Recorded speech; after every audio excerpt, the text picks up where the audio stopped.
ఈరోజు టాపిక్ వచ్చి collisions and collisions యొక్క types and theory of one dimensional elastic collision. అసలు కొలీజన్స్ అంటే ఏంటి, అందులో ఎన్ని టైప్స్ ఉంటాయి, ఒక వన్ డైమెన్షనల్ ఎలాస్టిక్ కొలీజన్ యొక్క థియరీ అనమాట మనం ఈరోజు డిస్కస్ చేద్దాం. అసలు కొలీజన్ అంటే ఏంటంటే, కొలీజన్ అంటే ఏముండదండి, ఏమన్నా రెండు ఆబ్జెక్ట్స్ వచ్చి కొలైడ్ అయ్యి వాళ్ళకి మొమెంటం ఇంటర్చేంజ్ చేసుకుంటే దాన్నే కొలీజన్ అని అంటారు అనమాట.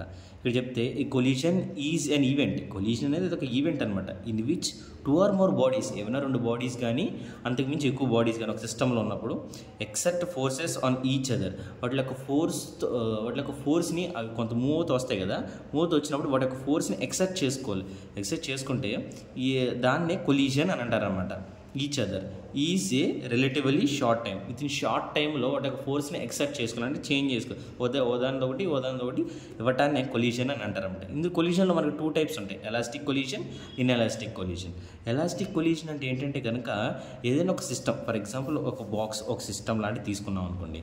సిస్టంలో చాలా పార్టికల్స్ ఉంటాయి, ఒక రెండు పార్టికల్స్ కన్సిడర్ చేసినప్పుడు అవి ఇలా మూవ్ అవుతూ వస్తాయి కదా, మనకి డయాగ్రామ్లో చూద్దాం.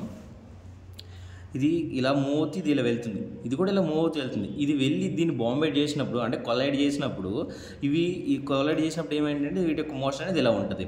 అంటే కొలైడ్ చేయకముందు వీటి యొక్క మొమెంటం ఎంత ఉందో, కొలైడ్ చేసిన తర్వాత కూడా వీటి యొక్క మొమెంటం సేమ్ ఉండాలి. అంటే కొలైడ్ చేయకముందు వీటి యొక్క కెనెటిక్ ఎనర్జీ ఎంత ఉంటుందో, కొలైడ్ చేయిన తర్వాత కూడా వీటి యొక్క కెనెటిక్ ఎనర్జీ అంతే ఉండాలి. అలా ఉంటేనే దాన్ని ఎలాస్టిక్ కొలీజన్ అని అంటారు. ఓకేనా. In this collision both momentum and kinetic energy are conserved అంటే సేమ్, బిఫోర్ ఎంత ఉన్నాయో ఆఫ్టర్ కూడా అంతే ఉండాలి. ఓకేనా. ఇప్పుడు ఇన్ఎలాస్టిక్ కొలీజన్ అంటే ఏంటంటే కనుక ఓన్లీ మూమెంటం మాత్రమే కన్జర్వ్ అవ్వాలి, కెనెటిక్ ఎనర్జీ కన్జర్వ్ అవ్వదన్నమాట. ఓన్లీ మూమెంటం మాత్రమే కన్జర్వ్ అయితే దాన్ని ఇన్ఎలాస్టిక్ కొలీజన్ అని అంటారు. ఫర్ ఎగ్జాంపుల్ చూద్దాం, ఓ రెండు బాడీస్ మనం ఎప్పుడైనా డెఫినేషన్ చెప్తాం, డయాగ్రామ్ గురించి కొంత ఎక్స్ప్లెయిన్ చేస్తాం, తర్వాత థియరీ చేసుకుంటూ వస్తాం అనమాట, ప్రూఫ్ చేసుకుంటూ వస్తాం డెరివేషన్. లెట్ టూ బాడీస్, రెండు బాడీస్ తీసుకున్నాం, వాటి యొక్క మాస్ m1 అనుకుంటున్నాం, and moving with velocities u1 u2 అని అనుకుంటున్నాం. ఇప్పుడు before collision along the same line in same direction collide elastically, ఒకే డైరెక్షన్లో పోతా ఉన్నాయి అనుకుంటా బాడీస్. అప్పుడు దాని యొక్క ఇనీషియల్ బిఫోర్ కొలీజన్ యొక్క వెలాసిటీస్ u1 u2 అనుకుంటున్నాం. Let their velocities after collision తర్వాత వాటి యొక్క వెలాసిటీస్ v1 v2 అనమాట. ఇక్కడ రాసాం బిఫోర్ కొలీజన్, ఆఫ్టర్ కొలీజన్. ఓకేనా. రాసుకున్న తర్వాత నెక్స్ట్ చూద్దాం ఏం జరిగిందో. According to law of conservation of linear momentum, law of conservation of linear momentum ఏం చెప్తుందంటే, before collision is equal to after collision m1 u1 plus m2 u2 is equal to m1 v1 plus m2 v2 అని చెప్తుంది.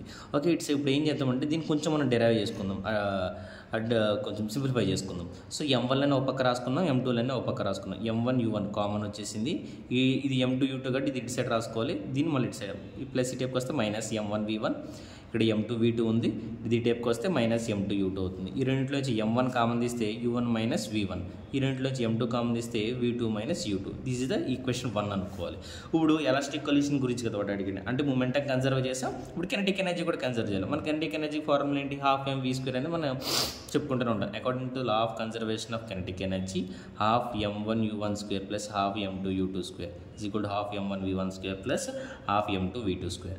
Same పై స్టెప్లో చేసినట్టే m1లను ఒక పక్క, m2లను ఒక పక్క తెచ్చుకుంటే హాఫ్లని క్యాన్సిల్ అయిపోతాయి. m1 u1 square minus m1 v1 square, m2 v2 square minus m2 u2 square అనేది హాఫ్లు క్యాన్సిల్ చేసిన తర్వాత 1/2 క్యాన్సిల్ చేసిన తర్వాత మనకి ఈక్వేషన్ వస్తుంది.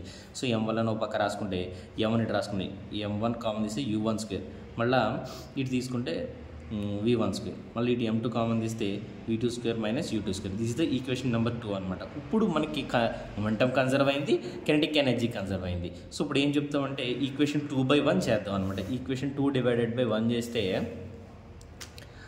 ఈక్వేషన్ 2 డివైడింగ్ ఈక్వేషన్ 2/1 అనమాట. చూస్తే ఈక్వేషన్ 2 ఏం చెప్తుంది, m1 of u1 square minus v1 square, m2 of v2 square minus u2 square. Equation 1 అంటే m1 of u1 minus v1, m2 of v2 minus u2 అవుతుంది. m1 cancel, m2 cancel, a square minus b స్క్వేర్లో ఉంది కాబట్టి a plus b into a minus b, ఇది కూడా a plus b into a minus b formula రాసుకున్న తర్వాత కిందున్న step u1 minus v1, పైన step u1 minus v1 cancel అయిపోద్ది. ఇటు సైడ్ కూడా అట్లా క్యాన్సిల్ అయిపోతుంది. మొత్తం క్యాన్సిలేషన్ జరిగిన తర్వాత మనకు వచ్చే ఫైనలైజేషన్ ఏంటంటే కనుక u1 plus v1 is equal to v2 plus u2 అవుతుంది. సో ఫర్ ఎగ్జాంపుల్ మనం ఇక్కడ ఫైనలైజర్గా మనం ప్రూవ్ చేయాల్సింది ఏంటి అంటే కనుక v1 v2 values after collision తర్వాత వెలాసిటీ ఆఫ్ ఫస్ట్ బాడీ ఎంత, ఆఫ్టర్ కొలిషన్ తర్వాత వెలాసిటీ ఆఫ్ సెకండ్ బాడీ ఎంత అనేది మనం ఫైండ్ అవుట్ చేయాలి అంటే ఫస్ట్ ఆఫ్ ఆల్ ఇక్కడే మనం చిన్ని ట్రిక్ ఇక్కడ మనం గుర్తుపెట్టుకోవాలి అనమాట. ట్రిక్ లాంటిది ఏం కాదు కానీ ఇక్కడే మనకి టర్న్ అవుతుంది, ఈ క్వశ్చన్ యొక్క డెరివేషన్ అనేది టర్న్ అవుతుంది. ఇక్కడే మనం కొంచెం గుర్తుపెట్టుకోవాల్సిన అవసరం అనేది ఉంటుంది అనమాట. v2 ఒకదాన్ని ఇటు సైడ్ రాసి దీన్ని ఇటు సైడ్ రాస్తే మైనస్ అవుతుంది, ఈక్వల్ టు ఇటు సైడ్ వెళ్తే. సో ఈ v2 వాల్యూని తీసుకొచ్చి ఫస్ట్ ఆఫ్ ఆల్ మన మొమెంటం ఫస్ట్ ఈక్వేషన్ ఉంది కదా మొమెంటం, ఆ v2 ప్లేస్లో పెట్టాలన్నమాట. పెట్టితే మనకి ఏమైందంటే m1 u1 plus m2 u2 is equal to m1 v1 plus m2 of u1 plus v1 minus u2 అవుతుందన్నమాట.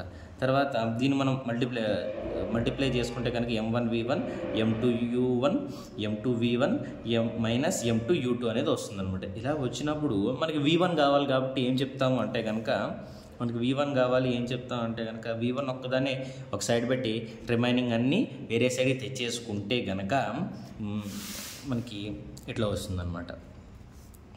m1 u1 minus m2 u2 ఈజీగా ఇటు సైడ్ ఉంది కాబట్టి ఇది u1 కూడా ఇటు రాసుకున్నాం, minus m2 u2 plus m2 u2 రాసుకున్నాం. ఇటు సైడ్ ఓన్లీ అంటే v1 మాత్రమే ఉంచుకున్నాం. ఈ రెండు v1లో నుంచి m1 v1 ప్లస్ m2 v1లో నుంచి v1 కామన్ తీస్తే m1 ప్లస్ m2. ఇటు సైడ్ కూడా u1 కామన్ తీస్తే m1 వచ్చింది, మైనస్ ఇక్కడ ఒకటి ఉంది కాబట్టి మైనస్ m2. రెండు m2 u2లు ఉన్నాయి కాబట్టి 2m2 u2. v1 ఒక్కదాన్ని ఇటు సైడ్ పెట్టి ఇది ఇక్కడ మల్టిప్లై చేస్తుంది, ఇటుకి వస్తే డివైడ్ చేస్తుంది. సో v1 మాత్రం ఇటు సైడ్ పెట్టి రిమైనింగ్ వాల్యూ తీసుకొస్తే డివైడ్ చేస్తుంది. This is the v1 value అంటే velocity of the body after collision first body అది వస్తుంది. సో మనకి ఇప్పుడు v2 కావాలి. సో v1 వస్తుంది కాబట్టి v2 మనం ఏంటంటే సిమిలర్లీ అని చెప్పేసి 1 ప్లేస్లో 2 పెట్టి 2 ప్లేస్లో 1 పెట్టి ఈక్వేషన్ మొత్తం రాసుకోవచ్చు. బట్ ఏంటంటే మన డెరివేషన్ కూడా చూడాలి కాబట్టి ఎలా వచ్చిందని ఇందాక మనకు చిన్న ట్రిక్ అని చెప్పుకున్నాం. ఈ ఈక్వేషన్ దగ్గర v2 ఇటు పెట్టి దీన్ని ఇటు తీసుకెళ్ళి v2 ప్లేస్లో సబ్స్టిట్యూట్ చేసాం, మొమెంటం లీనియర్ మొమెంటం కన్సర్వ్ అయిన ఈక్వేషన్లో. బట్ ఇక్కడ ఏంటంటే మనకి v2 కావాలి కాబట్టి v1 మాత్రం ఒక సైడ్ పెట్టి రిమైనింగ్ వాల్యూస్ అదర్ సైడ్ తీసుకొచ్చేస్తే ఇప్పుడు ఈ v1 వాల్యూని తీసుకెళ్ళి m1 v1 plus m1 u1 plus m2 u2 is equal to m1 v1 plus m2 v2 అనే ఈక్వేషన్లో v1 ప్లేస్లో సబ్స్టిట్యూట్ చేస్తే కనుక మనకి v2 వాల్యూ అనేది సింప్లిఫై చేసుకున్నప్పుడు మనకి v2 వాల్యూ అనేది వస్తుంది అనమాట. సో మనం సింప్లిఫై చేస్తే m1 v2 m1 u2 minus m1 u1 plus m2 v2 అనేది వచ్చింది. ఇప్పుడు ఏంటంటే v2లు మాత్రం ఇటు సైడ్ పెట్టి రిమైనింగ్ మొత్తం అటు సైడ్ తీసుకెళ్ళిపోతే ఏంటంటే ఇటు పక్కన ఏముంది m1 v2 ఉంది, m2 v2 ఉంది. ఇవి రెండు ఈ టైప్కి వెళ్ళేస్తే ఇటు సైడ్ లెఫ్ట్ సైడ్ ఉన్నాయి మొత్తం యాస్టీ రాసేసుకున్నాం. మైనస్ m1 u2 ఈ టైప్ ప్లస్ m1 u2 ఈ టైప్కి వస్తే minus m1 u2 minus m1 u1 ఈ టైప్కి వస్తే ప్లస్ m1 u1 అయిందనమాట. సో ఈ రెండింటి నుంచి v2 కామన్ తీస్తే m1 ప్లస్ m2 వస్తుంది. ఇది ఇక్కడ మల్టిప్లై చేస్తుంది, దీని టైప్కి వస్తే డివైడ్ చేస్తుంది. సో ఈ లెఫ్ట్ సైడ్ చూసుకున్నట్లయితే కనుక u1 చూద్దాం. u1 కామన్ తీస్తే ఇక్కడ m1 u1 ఉంది, ఇక్కడ m1 u1 ఉంది. సో రెండు m1 u1 ఉన్నాయి, అందుకే 2m1 u1 ఇక్కడ ప్లస్ u2 కామన్ తీస్తే m2 మైనస్ m1 ఉంది. సో ఇది మల్టిప్లై చేసింది. సో ఫైనల్గా v2 వాల్యూ అనేది మనకి వచ్చేసింది అనమాట. ఇది ఇక్కడ ఈ కొలిజన్ ఈ టాపిక్ క్వశ్చన్లో మనం ఏం ఫైండ్ అవుట్ చేస్తామంటే final velocity of the first body after collision and velocity of the body after collision of the second body అనమాట. ఇది one of the important 8 marks question in intermediate. Okay, అర్థమైందని నేను అందరికీ అనుకుంటున్నాను. ఏమైనా డౌట్స్ ఉంటే కనుక కామెంట్ సెక్షన్లో మెన్షన్ చేయండి, నేను వచ్చి సాల్వ్ చేస్తాను.